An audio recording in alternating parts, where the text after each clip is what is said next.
All right, folks, welcome to Hunting the Rut Hotline. I'm Don Bell, Big Steve Burklow right here. See him sitting right there. That big boy is on sabbatical. He's doing some important stuff, and you'll be hearing about that in a little bit. But guys, listen, welcome. It's Thursday night. Guys, April's just, it's last Thursday night of April. It's getting past us. Can you believe next week's May? You know, in 60 days, 90 days, guys, we're going to be planting food plots all over the country, getting ready for deer season. It seems like it just ended. This is the reason we have this show. This show is Hunting the Rut Hotline.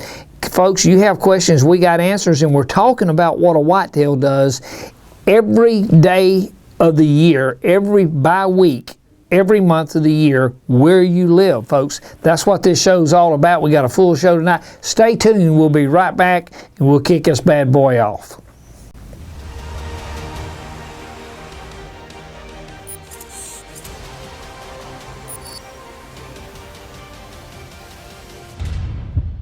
Rise and shine. It's time to hunt.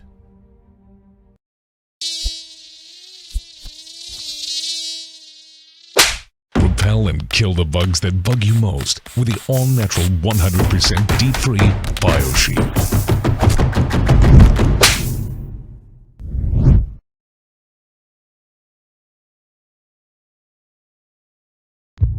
You've waited your whole life for this moment. Don't spoil your opportunity because of poor preparation. Keep your optics clean and fog-free for a clear shot every time. Fog Zero.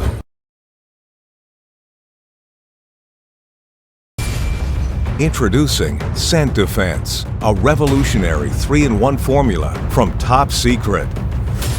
Infused with antimicrobial silver copper synergy technology to attack odor before it starts.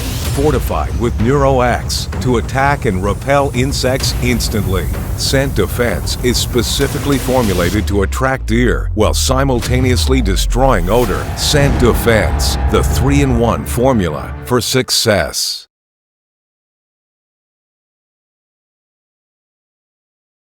Alrighty, folks, we're back, and listen, you know, it's the last Thursday in April, and you're thinking, well, what difference does that make? Well, it makes a big difference. Of course, you know, we talk about when season ends, that when the post-rut ends in the region or the state that you're in, then we start getting over into the recovery period. And the spring is just that. And there's, you know, we talk about the southeast is the first to recover, obviously, because we got the earliest browse. Your season is still ending out. You're still in cold weather in the Midwest and Northeast. But we kind of caught up with each other right now. So everything is greened up, you know, in the north, and the deer are recovering. But we've got a lot of things happening. And now is the time to prepare for the fall. And what I mean by that is not just look at your deer. I mean, we got cameras. Good Lord, we got technology today. You know, you get a beep on your phone, you look at your phone, and you see the deer standing at the feeder. That's great and fine, but that still doesn't replace the woodsmanship. It does not replace understanding the topography of your property. It does not understand the lay of the land, meaning what's around it. All of that comes into play. And one of the things that we want to show you in this segment tonight is that what you also got to bring into mind on your piece of property, in your state, in your county, because sometimes it varies in a state, county to county, you have to also understand not only the predator factor, you know, on the fawns, as fawns are being birthed this time of year, or coming on. But you also have to understand that you also have a lot of other mouse that's eating, competing for the food and the lay of the land that the whitetail deer are. And one of the things that we have that is the fastest growing big game animal in North America is a hog.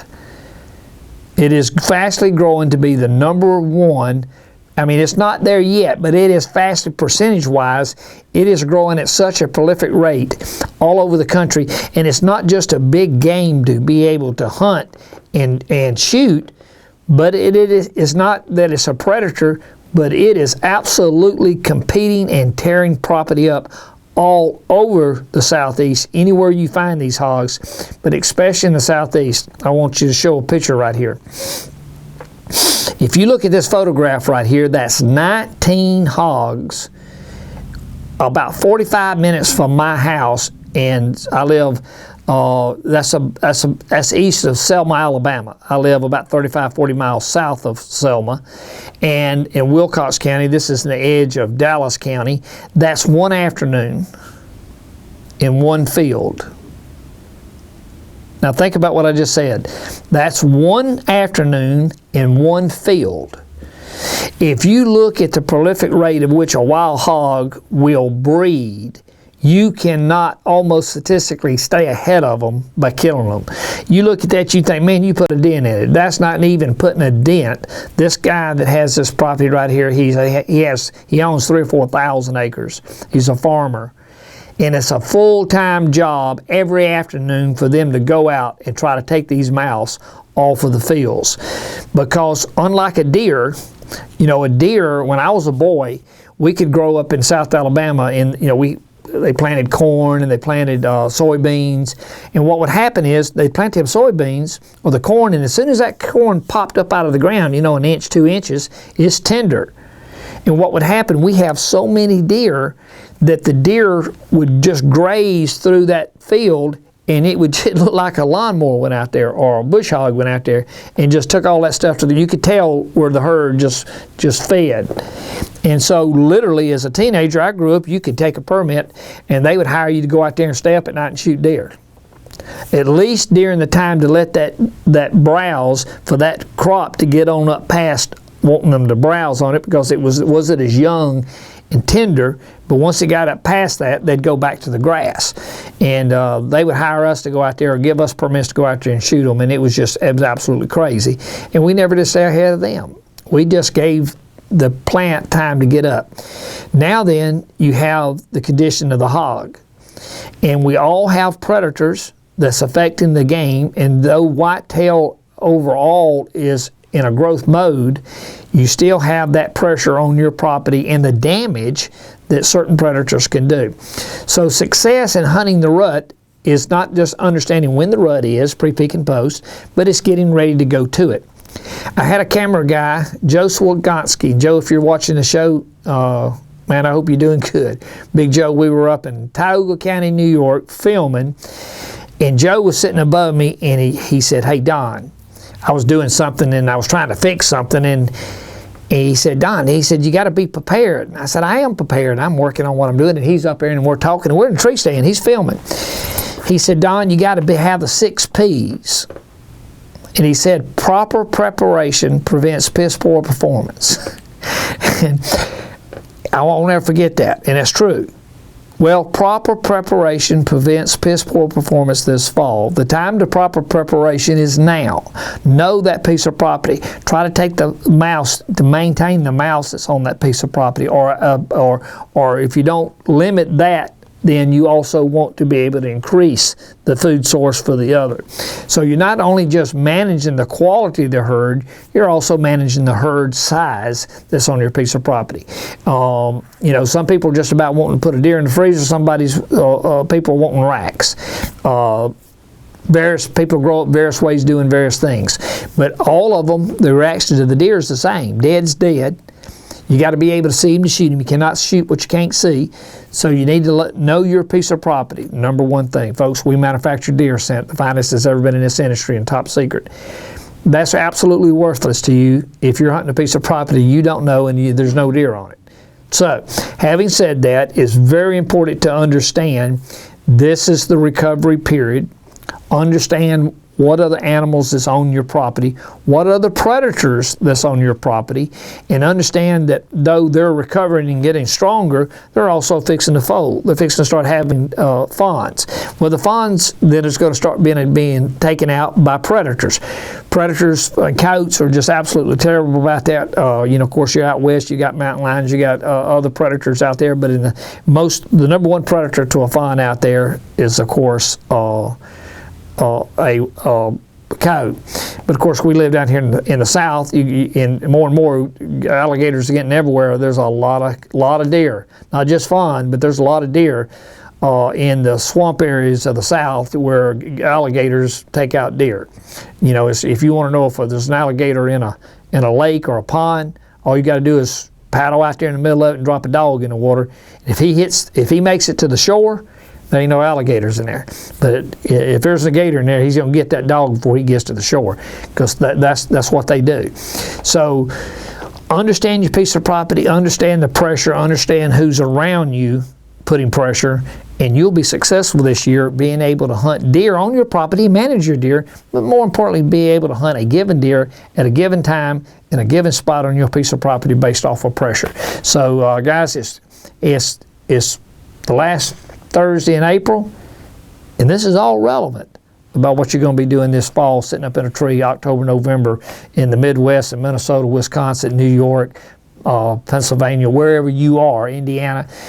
It's relevant to that conversation. So as we come back, guys, we're going to try to take some callers and try to get up on some emails here. So we'll be right back in just one moment. You don't like old milk. Deer don't like old urine. Brown and cloudy urine reeks of ammonia. Ammoniated urine means it's old, not fresh, and it doesn't fool deer. Top Secret Deer Scents, the only scent on the market that's oxygen-free from collection to bottle. It's yellow and clear because it's fresh. It's the only scent on the market that says a deer is here now and not last week. All right, folks, I'm back, and listen, we got us a caller on the phone. We got a big Bob Newcomb out of Indiana. Bob's called in a number of times, and Bob's kind of in a unique situation here, so we're going to take the call and kind of explain it to you in case something happens. All righty, we got Don Bell. Big Bob? Bob, can you hear me? Look out, Bob. All right, we're going to have that phone do us again tonight. Bob was called. The reason we were saying that, Bob's a fireman, and Bob's out of Freelandville, Indiana, and he's actually a fireman, and he had called us and knowing that he was wanting to call in, but he's actually on a 3-alarm fire, and he wanted us to remember him in his prayers, and we certainly will. He's a good caller into the show. He's working, and that's a tough job to be in, and so he's en route trying to save somebody else's piece of property, and Bob be safe doing it. But Bob told us what his question was, so we're going to go ahead and try to address his question. Bob, later when you see this, you'll be able to see what our answer is. Bob wants to know that during deer season, when you pattern the deer, where they come out and where they go in. During spring, summer, do deer stay on the same pattern, or do they mix it up? He's got 2 questions. We'll take that as a first question. What Bob is asking was relevant to what I was just saying a few minutes ago in the first portion of opening remarks, in that the time of year it is, and that you need to know your piece of property, the pressure, the predators, all that.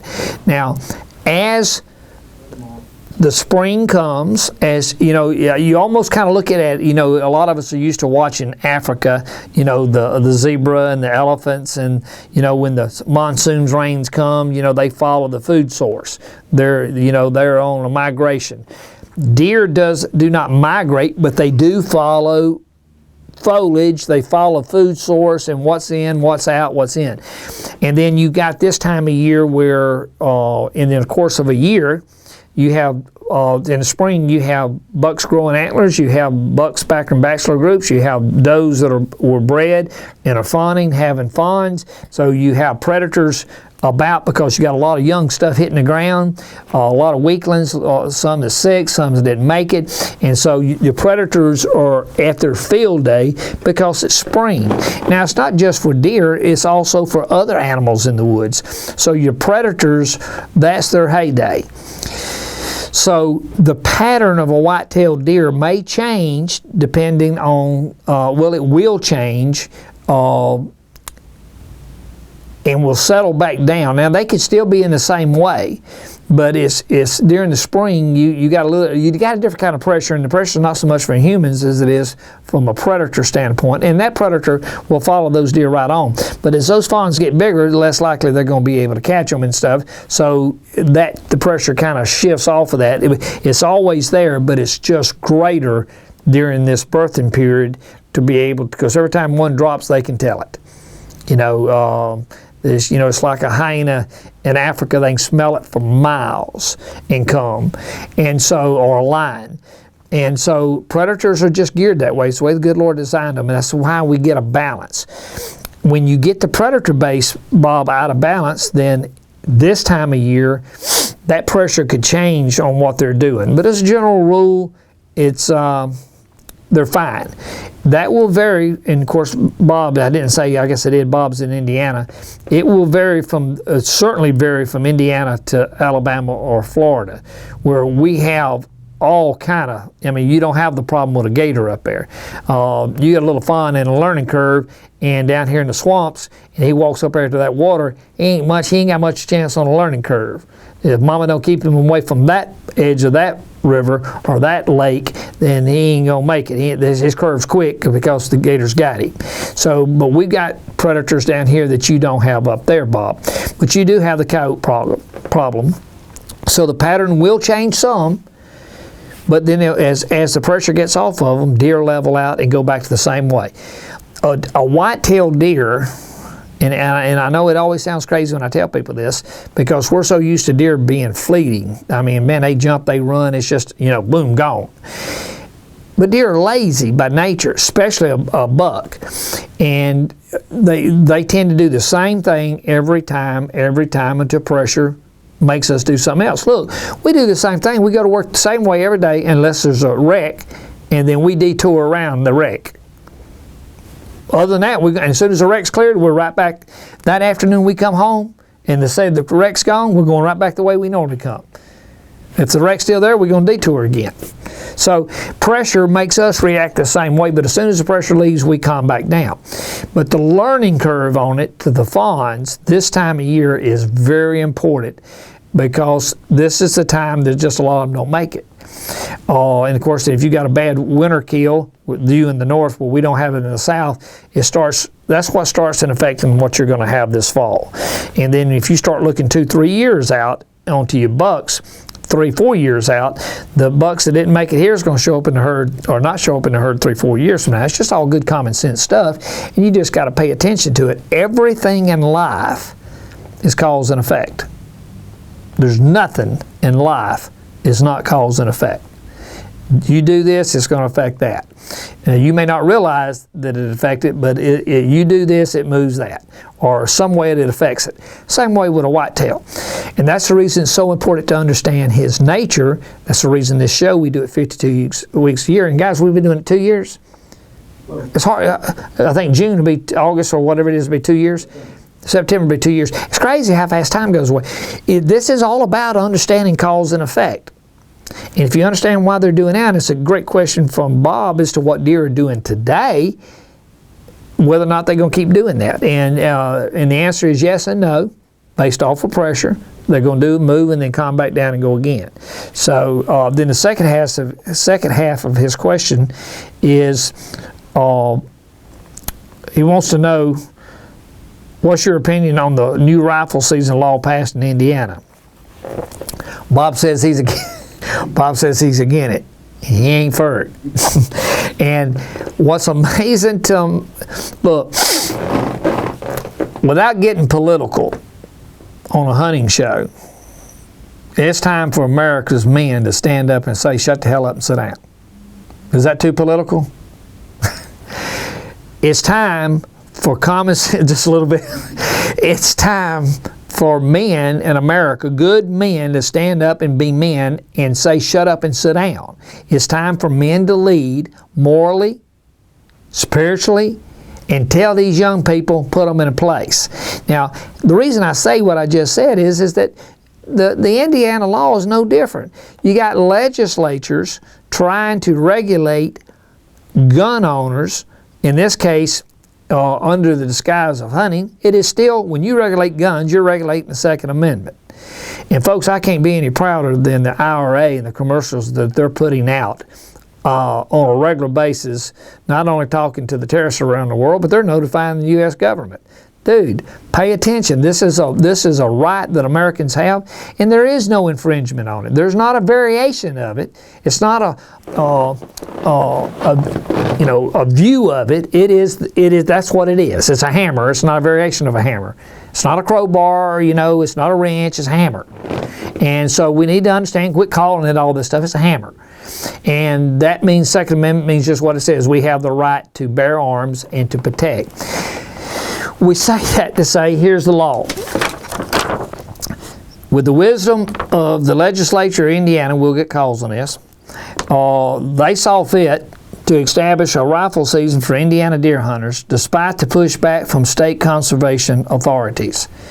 So the very people that is in charge of maintaining the wildlife in the state of Indiana, and by the way, do you know that and I did not realize this. Did you guys know, Tom, Chris, that a sheriff has, he is the only national law enforcement officer in a state elected. He's elected just like the governor's elected. Police chief, state troopers, all that's appointed. He's elected by the people just like they're elected. That's the reason why they carry so much authority. So they're over that state. I mean, they're over that county. But a game warden where a sheriff's deputy cannot go on your property. A game warden can come on your property with probable cause. He can stop your vehicle and say, hey, wait, I'm going to check and see if you got a deer in there. So a game warden actually has more authority to cross over and to cross-check than the most law enforcement officers. So I say that to say that the very people that is in charge of overseeing and the ultimate thing is, you would think, is to protect the herd, right? And the conservation state by state is to do what? By its nature, and it's funded to do what? Protect the herd of the game in that given state. So here comes the legislature in talking about what kind of gun he can use to hunt. Has nothing to do with the preservation of the deer. Last time I heard, dead is dead. I can shoot that deer with a 22 upside the back of the ear. He's going to die just quick, so I shoot him with a 30-06 right between the eyes. Dead's dead. And so they come in with a law not without, because everything that we're seeing and reading here, they ignored what the legislatures ignored the recommendations of the conservation. And here's what they're doing. Here's what despite the pushback from state and the state's 266,500 deer hunters, and the deer hunters was split on the issue, which is kind of amazing. Here's what the legislature said. We aren't increasing the season. We aren't increasing the deer count you can take, said Republican Lloyd Arnold. And by the way, he's a Republican. The law's author. There are only 5 new calibers you can use. We also have a muzzle loader that can shoot over 300 to 400 yards. He says I can use every one of these guns 365 days a year for other species besides deer. Why do you want that restriction? It doesn't make sense. And it doesn't. Give you an example. In the state of Alabama, for years, in fact up to last year, and though I still hunt it, the smallest caliber that you can hunt in the state of Alabama on whitetail and be legal is a .22-250. It has to be a center fire. And I shoot a 55 grain. And people shoot 300 Win, they shoot a 30-06, they shoot 300, they shoot a whatever, 270. They shoot all these different rounds, and that's fine. But it's not how hard you hit a deer, it's where you hit the deer. And I don't know much in North America, and I'm not exaggerating this, I don't know much in many animals in North America. If you pop that sucker right behind the ear, right there, with a 55 grain, his butt ain't gonna kiss the dirt. He just gonna fold up, he ain't gonna take a step, he's gonna kiss the dirt. Now, having said that, you better hit his butt right there. Now, like that hog, you better hit him there, or if you saw that photograph again, if you're going to shoot a hog with a rifle, you want that hog to step forward where you can shoot him right behind that shield, because there's a shield, grisset shield there. And if you shoot him, just shoot him there, you got to penetrate that shield. But if you let him step forward, when he steps forward, that shield moves and leaves all that exposed, then you can shoot him there.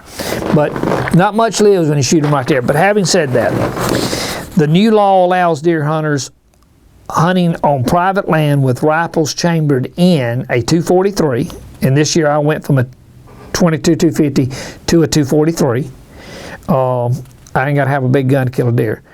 A 30-30, 300, a 30-06, or a 308 with a maximum length. This is just what crazy. A maximum length of 1 1/16 inches. Dear God, dead's dead. Now, hunters are restricted to carrying a maximum of 10 cartridges in the field, and the use of a full matted jacket ammo is prohibited. Now, the law is going to start this July, and then the law sunsets in January 2020.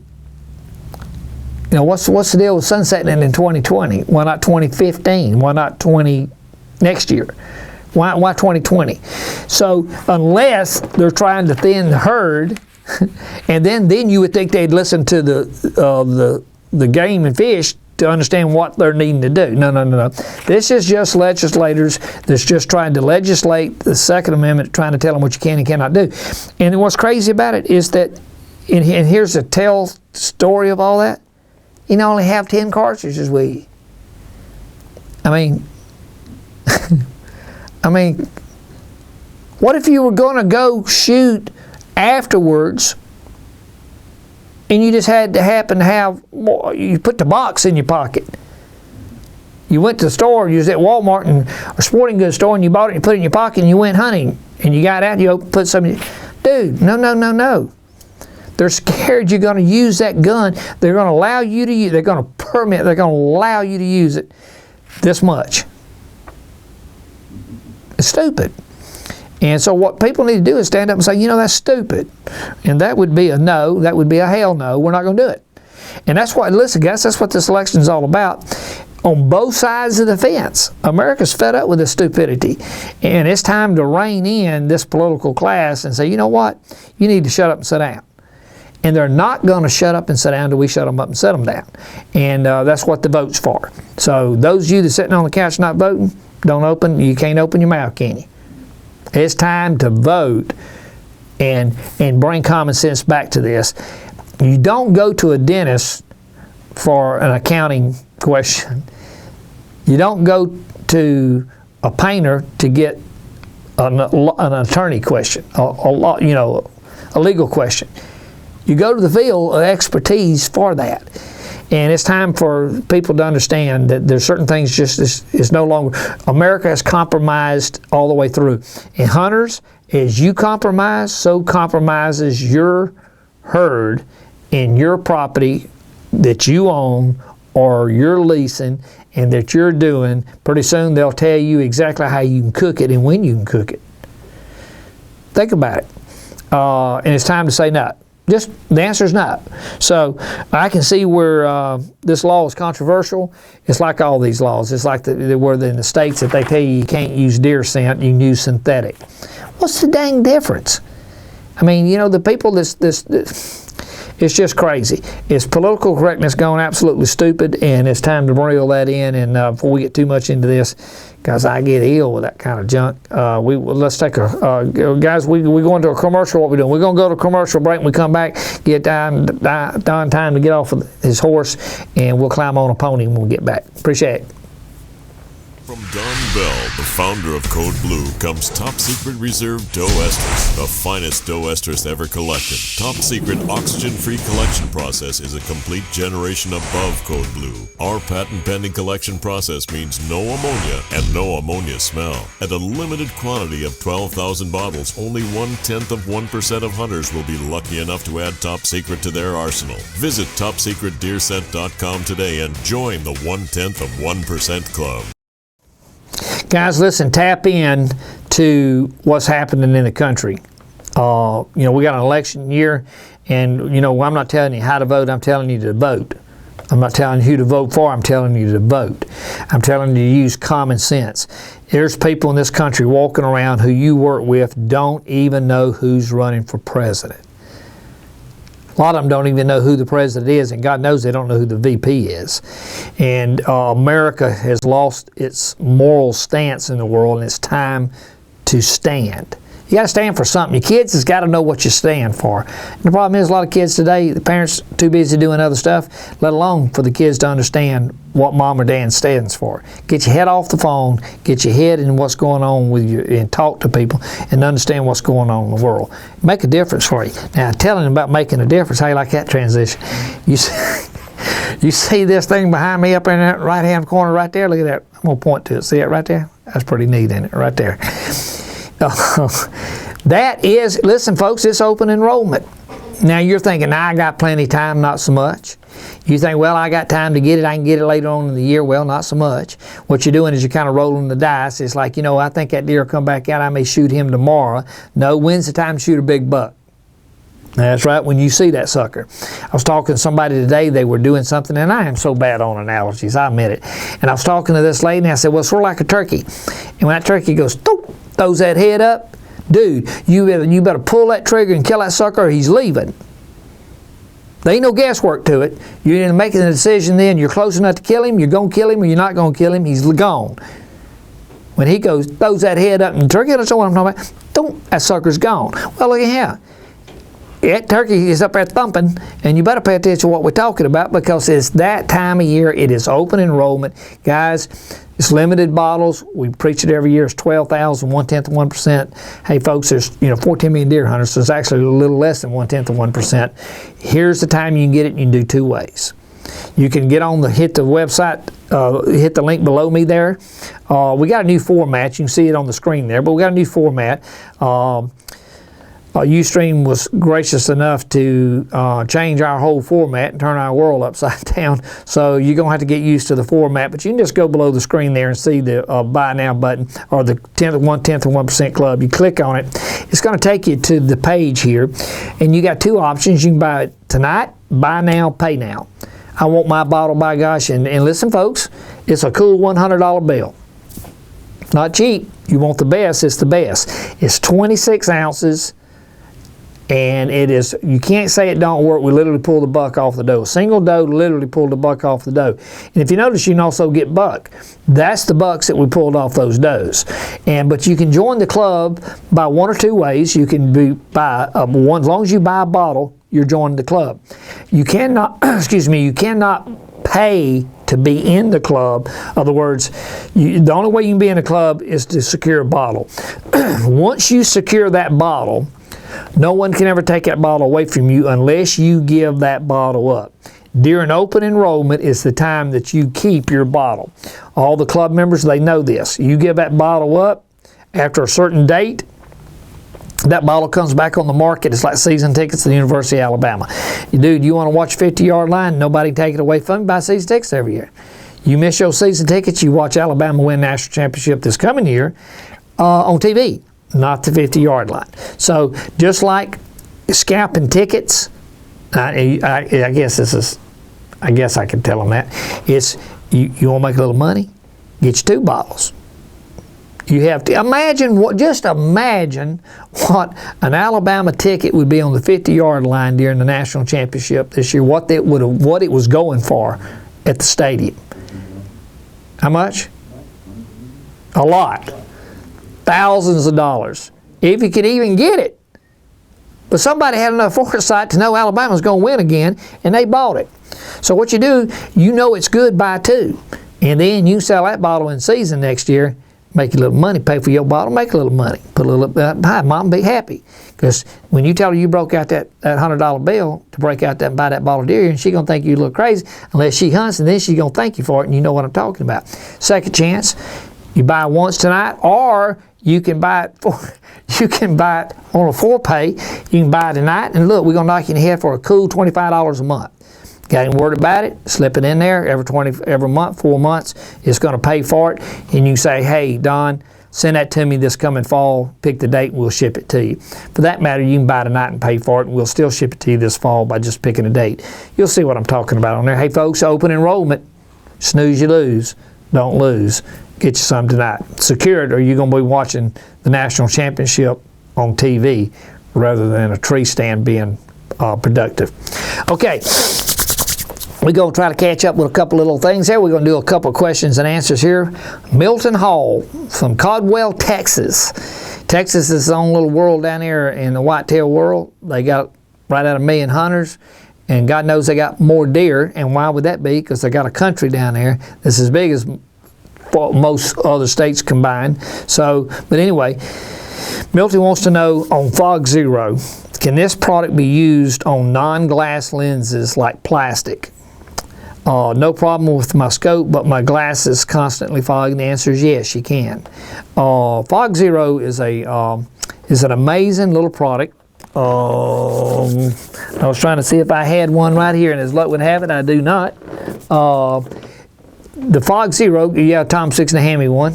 Tom, you hand it to me there right there. I think it's right over there on the thing. Yep.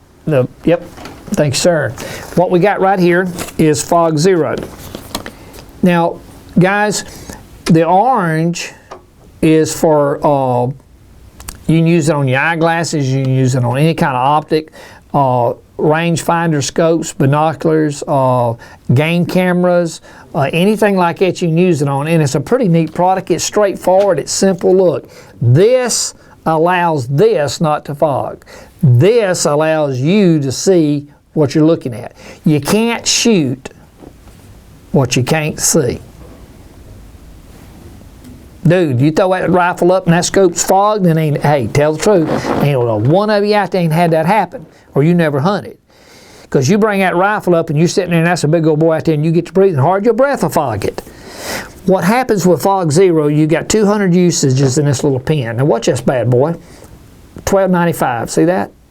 Put it in your pocket, throw it in the glove compartment, put it in your backpack, carry it with you anywhere. 200 usages. It's like a, you can see it right there. It's like a felt tip, and 200 uses. You just put it on the binocular, eyeglasses. It also has a dust brush. It has a buffing pad. See it right there, guys? Can you got Chris? You see that in there, right here?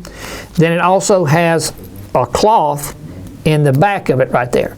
So you got all of that for $12.95. Everything that you possibly could need is here to maintain the ability to see where you can shoot. Can't shoot what you don't see. What's neat about that right there? You don't need that on your eyeglasses. What you do need that on is your rangefinder and your scope. Now folks, everybody knows, and at least I hope you know, if you don't, let me tell you, you need a scope. You'll pay as much or more for your scope than you do for the rifle. The rifle can't hit what you can't see. So, invest in a good scope. A decent rifle with a good scope is deadly. A great rifle with a poor scope in near is deadly. So you can't shoot what you can't see. This brush allows you to remove any kind of debris or dust from your lens, because if you don't, you're going to wet the lens, and then you're going to rub all that into the lens. You don't want to do that. This removes that, then this cleans it, and it also treats it. Not only cleans the scope, but it treats it, keeps it from fogging. And what's neat about it, that if you were to do it and you walk outside, especially let's say you treat one lens and not the other, and you go outside, and here's what's going to happen. As soon as you hit that temperature change, it's going to go, whoosh, both of them's going to fog. It's going to go, whoosh, and the one that you treated, it'll go, whoosh, whoosh. It immediately go clear. It'll fog and clear. The other one's going to stay fogged.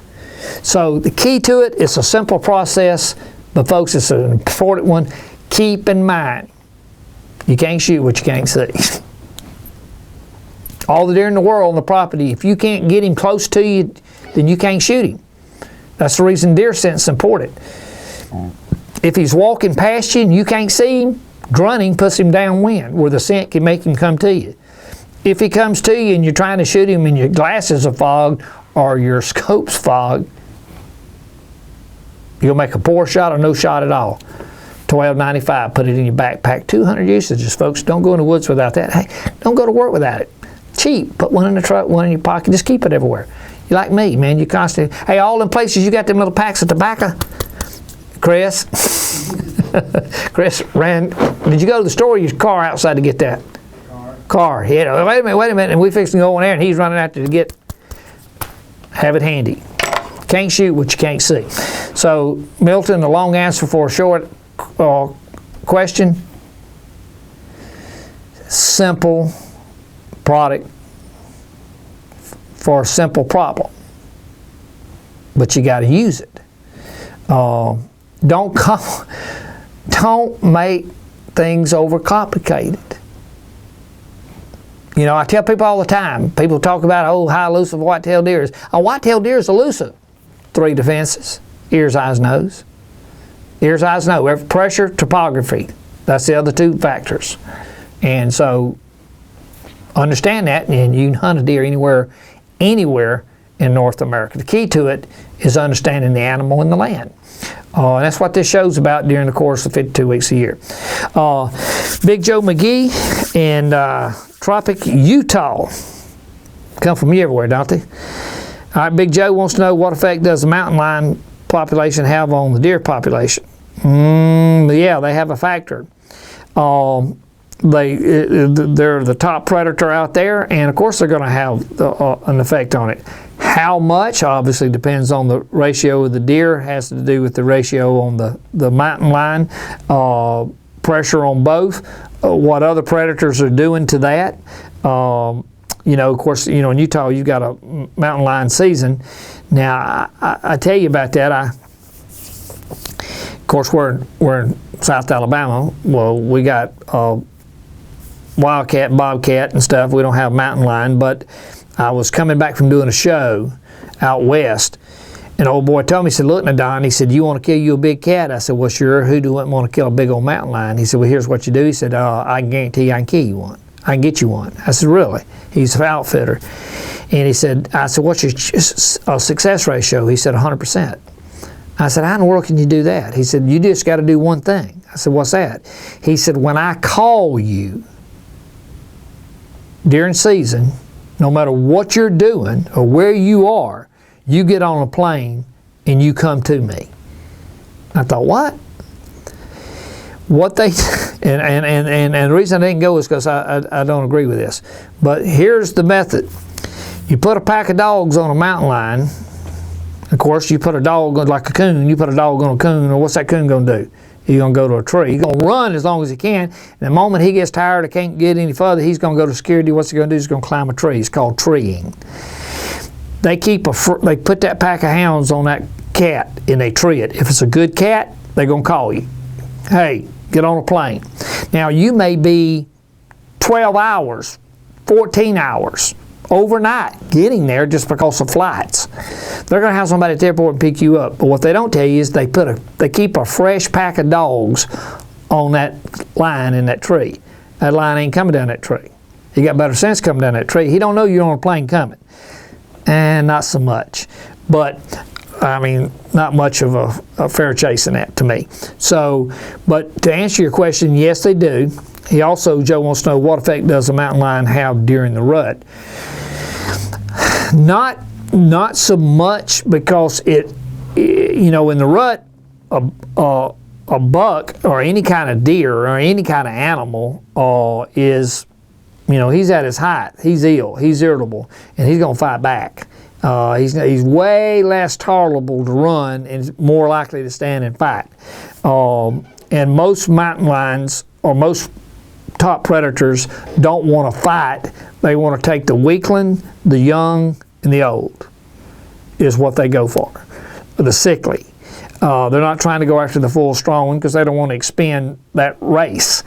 So all those factors comes in, and the last, will deer clear out, or will what effect does the mountain lion have during the rut? Will the deer clear out, or will your hunt still be good?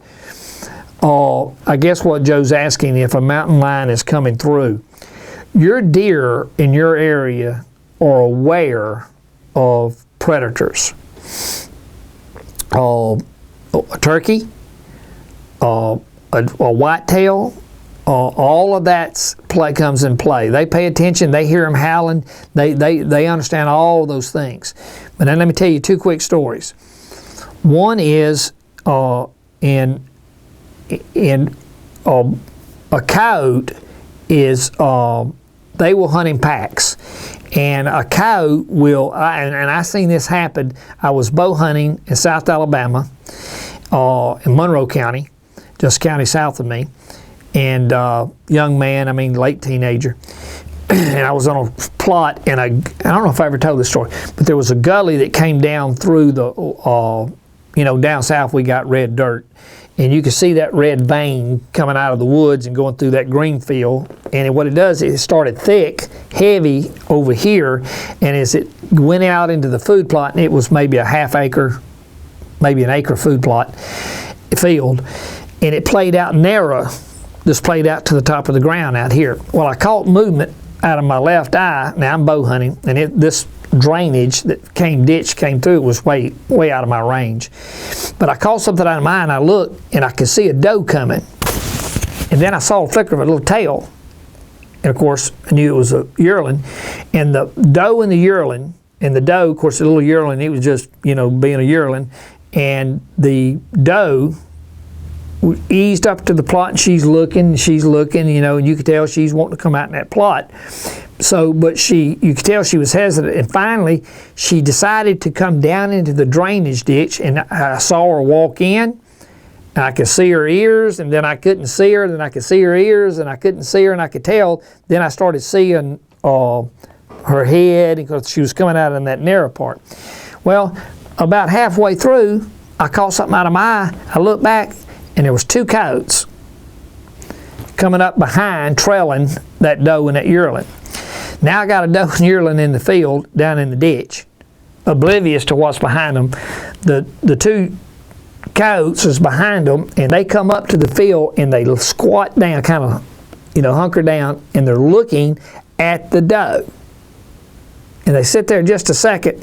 One of them backed up, the other one stayed crouched. The one of them backed up and went all the way around the field. Now, the doe and the yearling is kind of coming up out of the ditch. He goes all the way, I'm watching him, goes all the way around the end of this green field, comes around, eases up to the timber line, and inches, and just like a predator, inches, and all of a sudden he took off toward that doe.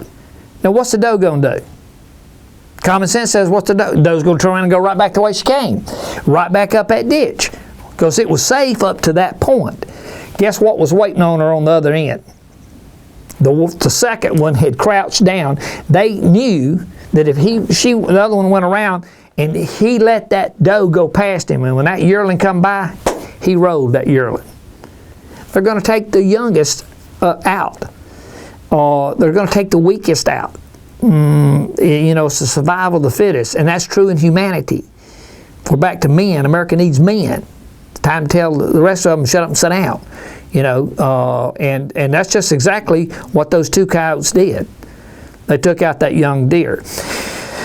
A lion will do the same thing, but they're going to take out the youngest. But if a mountain lion is in an area, yes, to a certain extent, the deer is aware of it, but it just depends on the pressure and what's going on and how aggressive that particular predator is. Just like bucks, some bucks, big bucks, you can have 3 big bucks and all of them have a different disposition. I can walk up to Tom and say, Tom, you got a beautiful wife. Tom says, Don, thank you.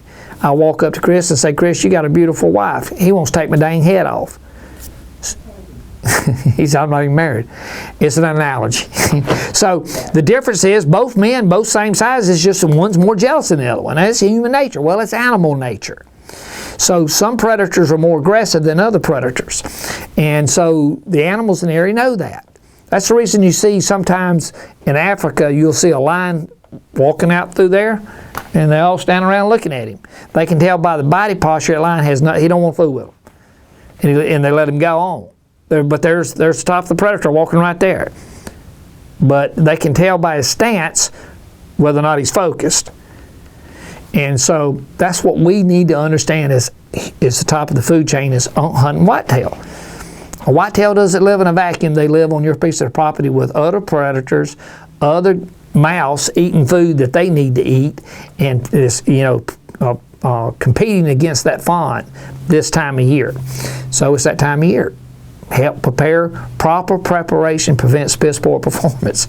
You want to hunt to have a good year this year? You do not. Hey, I just planted a garden. I think I told Tom, I got squash out that big. I got tomatoes already blooming. So you want to have a good garden, you got to have proper preparation to have a good harvest. You got to put the work in now to harvest it later. And the quality of what you have later is what you got to put into it now. Same way with hunting. Same way what you're going to harvest off your property. So, okay. Big Joe, hope that helped. That probably screwed you up completely. All right, we got a Facebook question. Whoa, that was Christina Miller from Berwick, Pennsylvania. Boy, Pennsylvania was just on the map, wasn't he? Woo-woo. That's amazing, isn't it? Hey guys, do you realize that Trump won not the 5 states, he won every county in all 5 states? That's amazing, isn't it? Christina wants to know, can BioShield be used directly on cats and dogs? And the answer is yes. We got people buying that stuff and putting it on horses. People that has horses love it. Because if you got a horse, you know that tail is just constantly popping, or they're shivering, and they're doing that, kicking them horse flies off of them. This stuff is great. You can give them a bath in it. You can spray it on them. I had a guy not long ago, just probably the past couple of weeks. Where was I that he was telling me about that? But he said he had one guy, it was Buddy. It was Buddy was telling me about a friend. He had his horses, and he had bought some of our stuff, and he put it on the horse, and he just realized all of a sudden they weren't bothering him. But they were eating him up on the other side. And he realized he'd only put it on this side, and so he went over on the other side and sprayed it on the other side, and he quit. So he thought that was just a joke. So later, he did it to another horse, same thing. It's 100% natural. It's a 95% repellency, and folks, it lasts 8 hours. And you can put it on everything. And we did a show here, before on it, and we weren't being cute. We just listen. Read what you're not supposed to do with DEET. It's sort of like all these commercials that comes on. They tell you 5 seconds what it'll do, then they tell you 25 seconds of all the stuff you're going to get as a result of having used it. And all the problems you're going to have, or could have, because you used it. All of them will kill you. You're just uncomfortable, but having used it, you could die from it. It's crazy. Our stuff's 100% natural, 8 hours. Put it on dogs, cats, horses. It's a great product at the right time, at the right price. So Christina, yes ma'am. We got a lot of people doing it. We got a lot of people asking us to put the product into the pet industry. But we got a lot of people buying it just for that. It's safe enough for your children. It's safe enough for your animals. I have 3 schnauzers and I have 5 dogs. I use it on all of them, especially with hot spots and stuff. It's just a good all-around product. George Greer in Spencer, Virginia. What is the best time to hunt deer? Early morning, late evening, or late in the evening time? That's a preference. Again, depends on where you are in the country. What the weather is, what time of year it is. Are they browsing? Are they during the peak of the rut? But now, if you just had to give me a preference, I'd rather hunt in the afternoon. It's a longer hunt, meaning that you get in the woods and it gets better as the day goes on. Most of the time, if you hunt in the morning, it starts good and kind of gets less good as the day goes along. Just depends on where you are with that, though. You can get in the north on a cold blue sky and just have deer all over you. So all that's relevant to where you are, and you can ask around there, but as a general rule, most people love to hunt in the afternoon over morning. But if I'm going to hunt a clear cut, I love breaking daylight on a cold morning in a clear cut. with a rifle where I can see just as far as I can see, because they want to get out in that sunshine. And a lot of them will bed out of the wind, and they'll bed on the south side of the rising sun, to where when they're laying there, if they're bedded in the woods, they'll come out and lay in that clear cut and let that sun hit them, but they're laying down where you can't see them. But they're getting all that sun, just like a snake would go out and lay in the morning to get heat. Deer animals do the same thing. It's like you turning your face to the sun and you get that warm. You're cold in the stand. All of us have done it. You find that spot and you sit there like that trying to warm. Folks, well, look here. We're fixing to show you something. Tom and Chris thought it was cute, and I just want to go on the record here and say this didn't really happen. They made this stuff up. This is what you can do when you edit stuff, because I don't do this kind of stuff. But we're going to end the show with this. Check out this. This may run just a tad over because of, protect yourself and your family today. Get you some BioShield. No breath. Kim, clear urine, buck urine and your scent saver. All right, ready? Hey folks, my name is Don Bell. Today, Top Secret Tarsal Foaming Hot Scrape. Now this product is 100% synthetic. Nope. Kim, Top Secret Combo. Folks, all three products for all three periods of the peak of the rut. You're set to go. You can't miss code. Boy, that was a screw up. That's terrible. Hey folks, my name is Don Bell with Top Secret Deer Scent. Today, Kim, privilege. This right here is our. Boy, it's hard to look at it backwards when you do it. It's a doe estrus scent saver combo. All right. Hey folks, my name is Don Bale, and today I want to share with you about our top secret doe estrus. What is this? All right, process is patented. God, dog it. Patented. It's oxygen free. Dad, blame it. Folks, my name is Don Bale, and today I want to share with you with Kim. Folks, my name is Don Bell with Top Secret Barely Urine. Top Secret's Deer Scent, Barely Legal Regular Doe Urine. Now, folks, you know us. We're in the hot sauce bottle. Dang it. Hey, folks, my name is Don Bell, and I'm with Top Secret Scent Defense Laundry Detergent. Kim? Hey, folks, my name is Don Bell, and with Top Secret Deer Scent, today I want to share with you a budget item. Nope. I can't get price in there, right? Folks, my name is Don Bell with Top Secret Deer Scent, and look here, right here. Oh, shoot. Hey, folks, my name is Don Bell with Top Secret Synthetic Hot, Barely Legal. Kim, my name is Don Bell. Today I want to share with you about BioShield. Hey, folks, you want the very best of blended deer urine? Hey folks, my name is Don Bell. I want to share with you about top secrets. My name is Don Bell, and today I'm with Fog Zip.